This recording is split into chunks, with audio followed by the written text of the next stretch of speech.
Você ouve agora Politiza, um podcast para mostrar que tudo é política, mesmo quando parece que não é. Ele arrombou minha porta no chute, então ele me espancou uma última vez, quebrando tudo à minha volta. Ele bateu na minha cabeça repetidas vezes com uma garrafa, ele me chutou, ele me socou, ele me ameaçou de morte e fugiu. Eu tenho a filmagem dele pulando o muro do edifício para não ser pego em flagrante pela polícia. Eu fiz o boletim de ocorrência, eu fiz o exame de corpo de delito no IML, eu fiz a perícia criminal do local arrombado e destruído. Eu entrei com pedido de medida protetiva e até hoje eu não consigo entender por quê, mas ele foi absolvido dessa invasão. Essa é a Daniela Schanen, mineira de Belo Horizonte, formada em publicidade, mãe de 2 meninas. Daniela contou no livro Eu Disse Não os 20 anos de violência que viveu com o ex-marido. Você ouviu o trecho do depoimento dela durante o Sempre Vivas de 2022, evento que marca o Dia Internacional da Mulher na Assembleia Legislativa de Minas. Relatos como o da Daniela reforçam o que as deputadas estaduais têm ouvido e denunciado: a ineficiência do aparato estatal diante da violência de gênero. Por isso, quando a Assembleia Legislativa de Minas decidiu tornar a fiscalização de políticas públicas mais focada em 2022, com o Fiscaliza Mais, a Comissão de Defesa dos Direitos da Mulher escolheu como prioridade monitorar o serviço das delegacias especializadas de atendimento à mulher em Minas.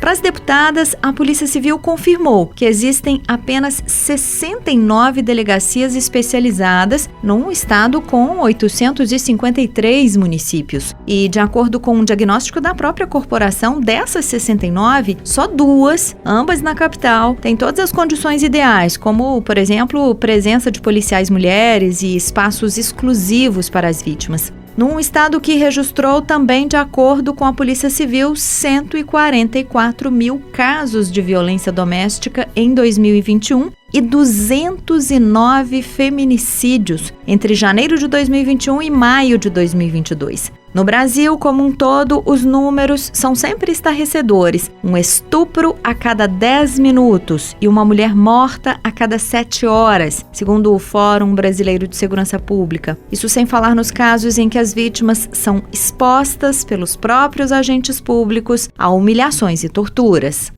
A juíza que impediu uma menina de 11 anos de abortar depois de um estupro deixou o caso. A justiça autorizou que a criança deixe o abrigo e volte para a casa da mãe. Voltando agora aqui para o Brasil, a justiça decretou a prisão preventiva do procurador que espancou uma colega de trabalho dentro da Prefeitura de Registro, cidade que fica no interior de São Paulo. Demétrios Oliveira de Macedo chegou a comparecer à polícia, mas foi liberado. Os vídeos da agressão e o depoimento da procuradora-geral foram utilizados para fundamentar o pedido de prisão preventiva. É a história da menina de 15 anos que foi presa pela polícia e trancada numa cela cheia de homens. Ela ficou lá durante 26 dias, sofrendo todo tipo de abuso. Um promotor de justiça da cidade de Júlio de Castilhos, no Rio Grande do Sul, está sendo investigado por conduta inadequada. Ele ameaçou uma adolescente vítima de abuso sexual. Por que meninas e mulheres são tratadas dessa maneira, inclusive pelo poder público? Por que essa violência parece nunca retroceder, apesar de avanços como as leis Maria da Penha e do feminicídio, que tornaram mais rigorosas punições para agressores e assassinos? Eu sou Graziele Mendes. Nesta edição do Politiza Especial sobre o Fiscaliza Mais, eu conversei com uma pesquisadora que estuda esse tema há anos. Quem vai nos ajudar a entender esse cenário é a pós-doutora em História, Cláudia Maia. Eu sou Cláudia Maia, sou professora na Universidade Estadual de Montes Claros, coordeno o grupo de pesquisa Gênero e Violência vinculado ao CNPq, também coordeno o GT Estudos de Gênero e Feminismos da Associação Nacional de História, seção Minas Gerais, fui fundadora e participo ainda da equipe de criação do podcast Segundas Feministas, que divulga pesquisas sobre história das mulheres, feminismos e gênero. Cláudia, embora não seja novidade a revitimização de meninas e mulheres violentadas no Brasil, a gente viu em 2022, em poucos dias, uma sequência impressionante de diferentes facetas do machismo estrutural, né? Sobretudo o institucional, do Estado. Estou falando, obviamente, da juíza e da promotora que queriam obrigar a menina de 11 anos a manter uma gravidez fruto de estupro, o delegado que liberou o procurador que agrediu uma colega de trabalho com tudo filmado, a atriz obrigada a vir a público para explicar por que entregou um bebê fruto de estupro para adoção. Então, minha primeira pergunta para você é: que sociedade é essa que está sempre pronta para tirar a primeira pedra numa menina, numa mulher, seja anônima ou famosa, qual que é a origem sociocultural disso? É uma sociedade patriarcal, é uma sociedade masculinista, mas não somente isso, é uma sociedade também racista. Essa é a base da formação da nossa sociedade. As instituições, elas foram constituídas a partir desses valores patriarcais, e isso reflete no modo de agir dos diferentes agentes públicos, como você citou. Eu tenho pesquisado já há algum tempo processos criminais e outros documentos associados à justiça. Eu comecei pesquisando, por exemplo, processos de sedução, processos de defloramento e depois processos de estupro, além de outros tipos de violência de gênero. E desde o início do século, que é o período que eu comecei a estudar esses processos, o que se vê é que as mulheres, elas, embora sejam as vítimas, perante esses aparatos de justiça, elas têm que provar o tempo inteiro que são inocentes. E qualquer elemento da sua conduta é geralmente utilizado para desqualificar a mulher e apontá-la como a culpada por ter levado o homem a cometer algum tipo de crime contra ela. Então, além de sofrer violências de gênero, quando as mulheres vão em busca de ajuda, elas são revitimizadas porque elas são tomadas a priori como responsáveis pelo crime que foi cometido contra elas. E isso, como você disse, é reflexo de uma sociedade patriarcal, uma sociedade masculinista que prevalece ainda no Brasil.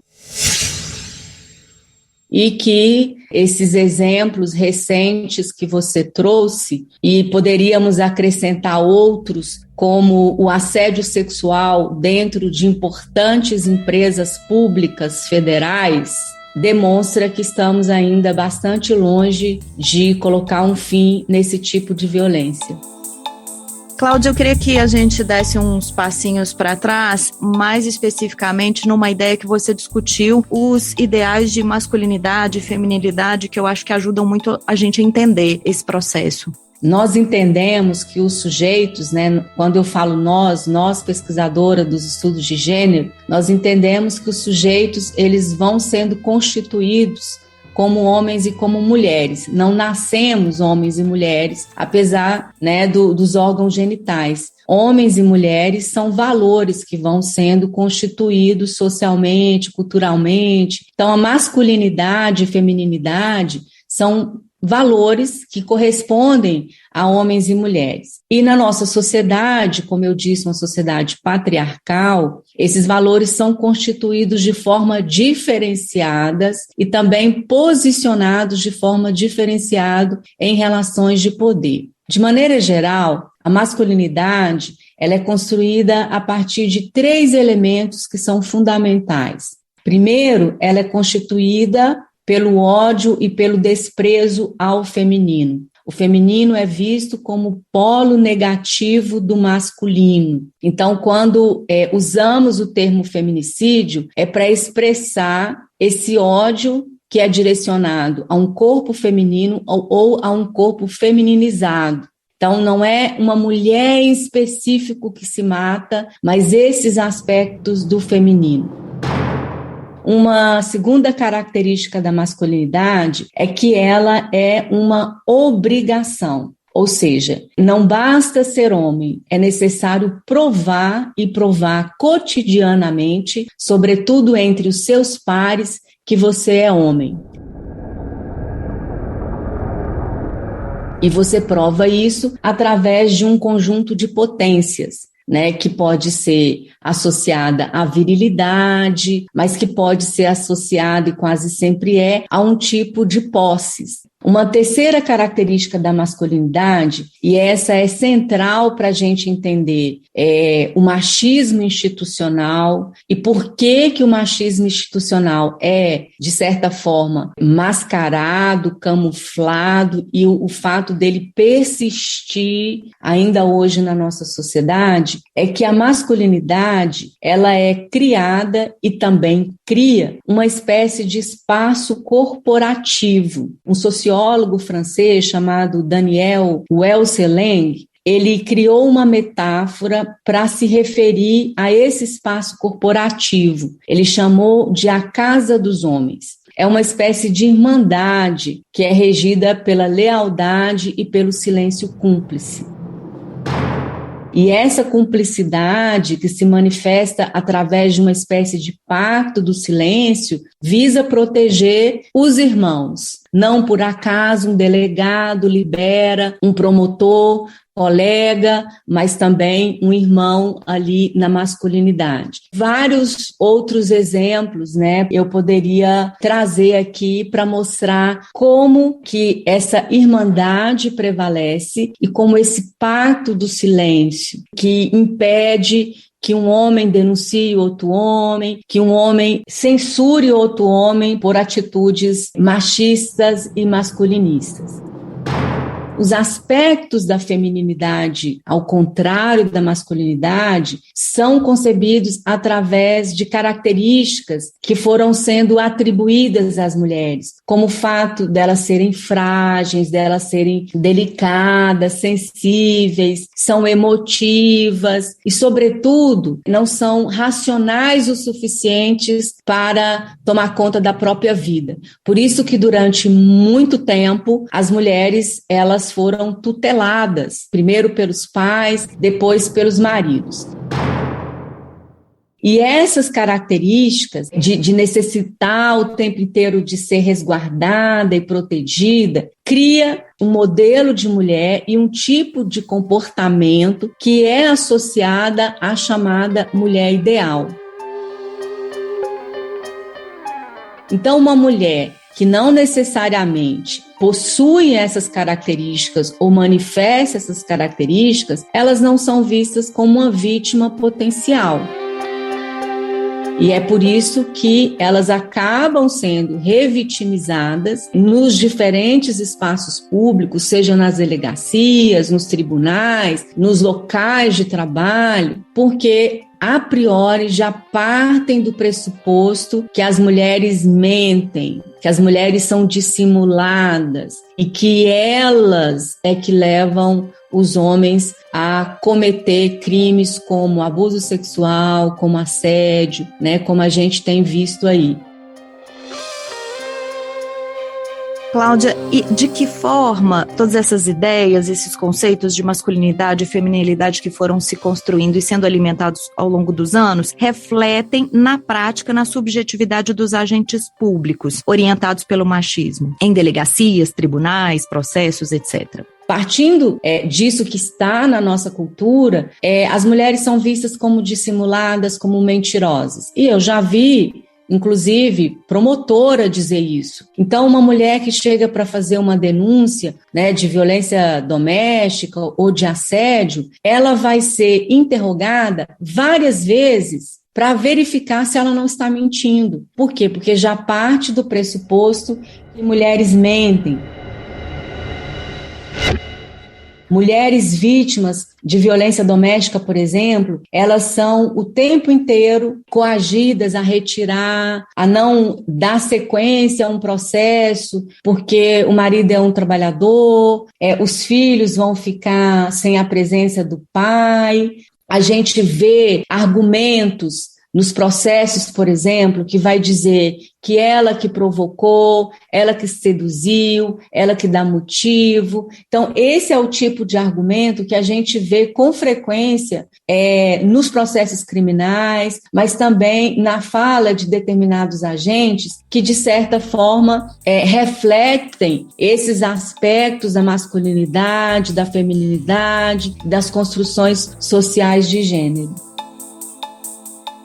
Esse perfil ideal de vítima que você está dizendo, para além dessa ideia de mulher dissimulada, resgata também aquela ideia de mulher que não reage, né? Então a gente vê, é muito comum a gente perceber que quando a mulher reage à violência, ela é vista como menos vítima, né, socialmente. Exato. Quando ela reage, uma mulher com mais autonomia, não são vistas como vítimas em potenciais, mulheres que não são hétero. E aí tem uma questão racial também muito importante. A nossa cultura constrói a mulher negra como uma mulher sensualizada, disponível. Isso é uma das fortes heranças da colonização e da colonialidade do gênero. E isso também reflete no número de violência contra essas mulheres. As mulheres negras são muito mais vítimas de violência do que as brancas, né, Cláudia? Elas são em todos os tipos de violência de gênero, as mulheres negras aparecem como as principais vítimas. Elas constituem a maioria das vítimas de feminicídio, a maioria das vítimas de estupro, sobretudo, e constitui também a maioria de vítimas de violência doméstica. E não muito raro, quando elas se encorajam a prestar uma denúncia, também, além da violência, né, machista das instituições, elas também sofrem o racismo estrutural nessas instituições quando elas procuram. É que a gente não pode negligenciar as violências justapostas, né? Na violência contra a mulher, o racismo, a homofobia, a desigualdade de classe também, né? Isso, são violências interseccionais, né? Na perspectiva que temos trabalhado, a gente não pensa essas violências ou essas opressões, né, como sendo justapostas, mas elas se interseccionam. Certo. E o fato delas se interseccionarem coloca determinados sujeitos, né, determinados corpos, em maior posição de desigualdade, precariedade e de violência.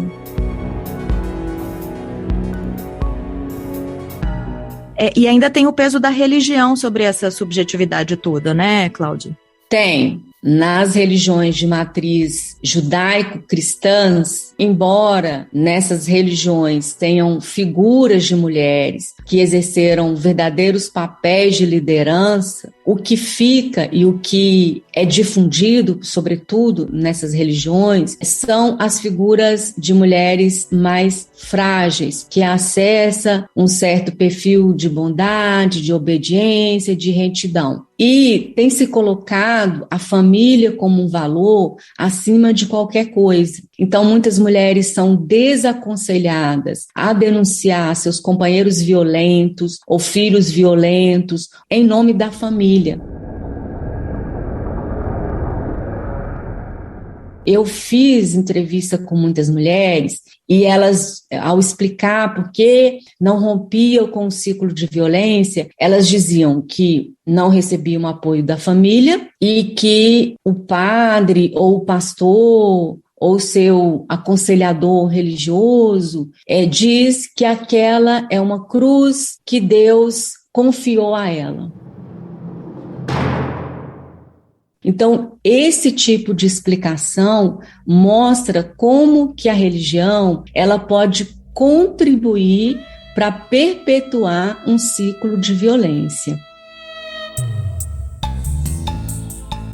Essa contribuição da religião, não só isso, obviamente, mas também pode explicar por que nós temos tantas mulheres, sobretudo no aparato estatal, machistas, que foram responsáveis, por exemplo, por alguns desses casos que a gente falou no início? Com certeza. O aborto no Brasil, por exemplo, é um grande tabu, justamente porque grande parte das pessoas que ocupam os cargos decisórios, os cargos de elaboração de políticas públicas, etc., são pessoas religiosas e esse valor prevalece na tomada das decisões, na construção de políticas públicas e, como eu disse, coloca o feto ou a família como principal, né, em detrimento das mulheres, e isso com certeza influencia as decisões. Nós estamos conversando com Cláudia Maia, pós-doutora em História, coordenadora do Grupo de Pesquisa Gênero e Violência da Unimontes. Cláudia, eu queria que você falasse um pouco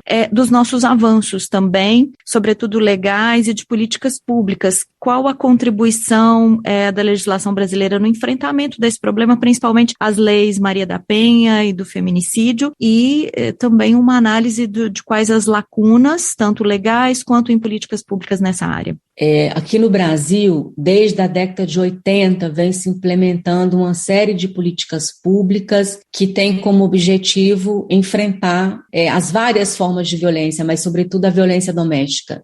Você destacou aí duas legislações que são fundamentais, a Lei Maria da Penha e a Lei do Feminicídio. Penso que uma das principais contribuições dessa lei foi colocar a violência doméstica e o feminicídio na ordem do discurso. Ou seja, colocou toda a sociedade para refletir, para pensar, para falar, para denunciar esse tipo de violência. A Lei Maria da Penha, é sabido que ela é uma das leis mais avançadas do mundo, sobretudo porque ela não é só uma lei, ela é, de fato, uma política pública que pensou todos os aspectos da violência, aspectos jurídicos, aspectos assistenciais e também policiais.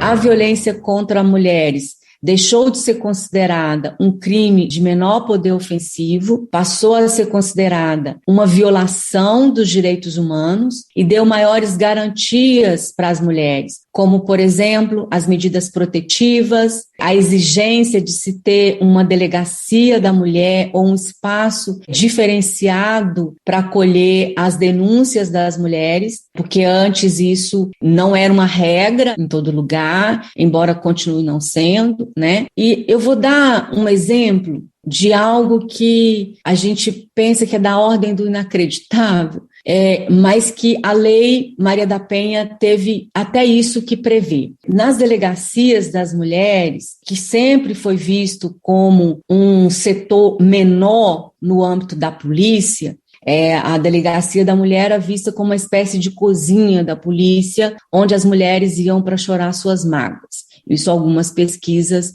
demonstraram. Então, as delegacias funcionavam com pouquíssimos efetivos, quase sempre uma delegada, um escrivã e um investigador, e sem muitos recursos. E aqui em Montes Claros, por exemplo, e não só aqui, mas em outros lugares, era frequente entregarem para a vítima a intimação para ela entregar para o marido. A Lei Maria da Penha proíbe isso. Mas aqui, por exemplo, uma oficial da Delegacia de Mulheres, numa pesquisa mais antiga que eu fiz, ela contou que num desses episódios em que entregaram a intimação para a mulher entregar para o marido, no dia seguinte a mulher foi encontrada morta com a intimação no bolso toda ensanguentada. Então, isso mostra como que a Lei Maria da Penha ela tem sido importante para proteger a vida das mulheres e evitar o aumento do feminicídio, embora nós vamos verificar pelos números que tanto a Lei Maria da Penha quanto a Lei do Feminicídio ainda não foi capaz de conter o aumento da violência letal contra as mulheres. Se a gente percebe uma diminuição muito pequena nos índices de violência doméstica, nós temos verificado anualmente o número de feminicídio aumentar e não somente isso, a violência e a brutalidade das mortes também aumentar. Então, essas leis, elas têm sido muito importantes em vários aspectos. No entanto, ainda falta outras políticas públicas para efetivar essas leis. Por exemplo, Cláudia, você citou aí a Delegacia de Mulheres e esse foi o objeto de preocupação da Comissão de Defesa dos Direitos da Mulher aqui da Assembleia de Minas, que definiu como prioridade de acompanhamento de política pública para 2022 o funcionamento das delegacias. E numa das audiências, a Polícia Civil confirmou que são 69 delegacias de mulheres num estado com 853 municípios, né? Quer dizer, os instrumentos existem, mas ainda não são suficientes, certo? Certo. E aí tem uma outra coisa também. Aqui no Brasil, a gente trata a violência contra mulheres como sendo só coisa de polícia. E há uma grande preocupação, em geral, em equipar as polícias para combater a violência contra mulheres. Mas não é só isso. Aqui em Montes Claros nós começamos com uma experiência, ainda é bastante recente para dizer, mas em outros locais existem experiências assim, em que há um centro de acolhimento das mulheres. Às vezes a mulher não quer a polícia para resolver o seu problema, ela precisa de outros amparos, amparo assistencial, amparo psicológico, ela não quer necessariamente romper o laço, mas ela quer resolver o problema da violência por outros meios, entende? Então é claro que é necessário equipar e aumentar o número de delegacias, mas não é só isso também. Não adianta aumentar o número de delegacias, aumentar o número de denúncias e aumentar o número de processos se não temos juizados especiais da Lei Maria da Penha para julgar esses processos, porque vai haver um acúmulo de processos e a maioria sendo prescrito sem que haja responsabilização dos agressores. Uma pesquisa feita pelo Ministério Público aqui em Montes Claros, por exemplo, mostrou o grande número de processos que ficavam parados e prescreviam sem ter sido analisado, né, o mérito. E, resultado disso, conseguimos criar aqui uma vara específica para julgar os crimes da Lei Maria da Penha. Então, o que eu estou chamando a atenção é que é uma cadeia, uma grande rede de apoio. E penso que uma política pública efetiva deveria ser justamente no sentido de apoiar a criação e consolidação de redes de apoio que vai incluir desde um centro de referência para acolhimento de mulheres em situação de violência, para encaminhamento de mulheres para o mercado de trabalho, criar mecanismo de potencialização das mulheres para que elas possam romper o ciclo de violência, há delegacias de mulheres que vão fazer o papel de investigação, papel de polícia, há uma vara ou um juizado que vai julgar e responsabilizar os homens agressores. E, para além disso, também é necessário um trabalho com os homens agressores e com as crianças, porque a gente só vai mudar esse ciclo de violência e vai interromper, ou pelo menos conter, formando uma geração de brasileiros, brasileiras e brasileiros que respeitam os direitos, que respeitam as mulheres, né, e que cultivam uma cultura de paz. Isso que você está dizendo é muito sério, porque muitos desses homens são pais dos filhos das mulheres violentadas e eles não desaparecem, né? Eles continuam no seio da família, né? Exatamente. Existe um projeto, né, do governo do estado de Minas Gerais, se não me engano, da CEAPA, que acompanha os apenados, né? E os homens agressores, eles são encaminhados para um grupo de apoio, um grupo de discussão. Isso contribui para a redução da pena.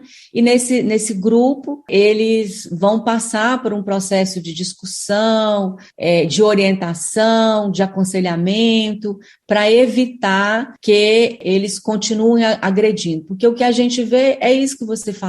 Uma mulher denuncia, rompe com aquele ciclo, ele logo arruma outra e começa tudo de novo. Então, existe esse projeto, eu posso dizer mais especificamente, daqui de Montes Claros, que tem acompanhado alguns homens agressores, o juiz também tem encaminhado alguns desses homens para o grupo, mas é um projeto ainda bastante tímido, não atinge um grande número de agressores, mas é uma iniciativa importante.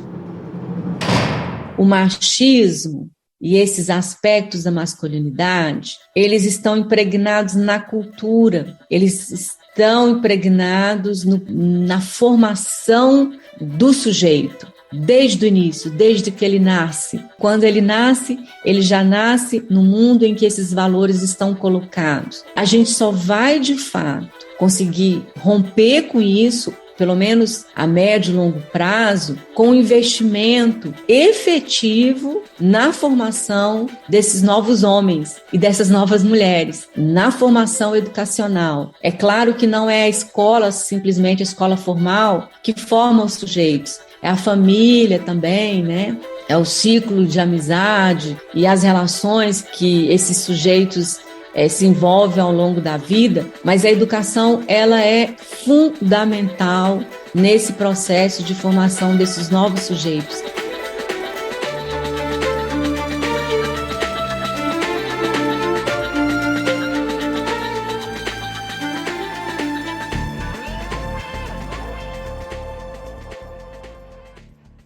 E quanto a mim, eu passei anos para conseguir me reerguer. Muita terapia, muita medicação e muito apoio familiar, que felizmente eu tive a sorte de ter. E eu posso afirmar com segurança que uma mulher até sai do relacionamento abusivo, mas se ela não tiver uma rede de apoio muito forte, dificilmente o relacionamento vai sair dela. O abusador, ele não só não dá trégua para que as feridas fechem, como ele continua enfiando o dedo lá e arrancando as casquinhas que já foram formadas. Existe vida após abuso? Existe, mas não é um processo suave e não é um processo automático. E como o abuso não acaba com o fim da relação, muitas vezes continua ainda até mais forte, essa mulher ela precisa se reconstruir de todas as formas. Quem quiser conferir as discussões da Comissão de Defesa dos Direitos da Mulher sobre as delegacias especializadas em Minas, nas audiências do Fiscaliza Mais, o novo jeito do Parlamento Mineiro de acompanhar políticas públicas, basta consultar a página lmg.gov.br/Fiscaliza Mais. Os trechos de reportagens ouvidos neste episódio foram extraídos dos canais do YouTube das TVs Cultura, Record, Globo e CNN. E o podcast Segundas Feministas está no Spotify. Eu sou Graziele Mendes, responsável pela produção, roteiro, entrevistas, edição e apresentação deste episódio, com colaboração de Marco Túlio Amaral na apuração. A sonorização é de Felipe Gravino. Revisão geral de Rosângela Rabelo, identidade visual de Clarice Maia. Todos os episódios do Politiza estão na página da Rádio Assembleia, lmg.gov.br/rádio e plataformas digitais. Este podcast é produzido e apresentado pela Rádio Assembleia de Minas Gerais.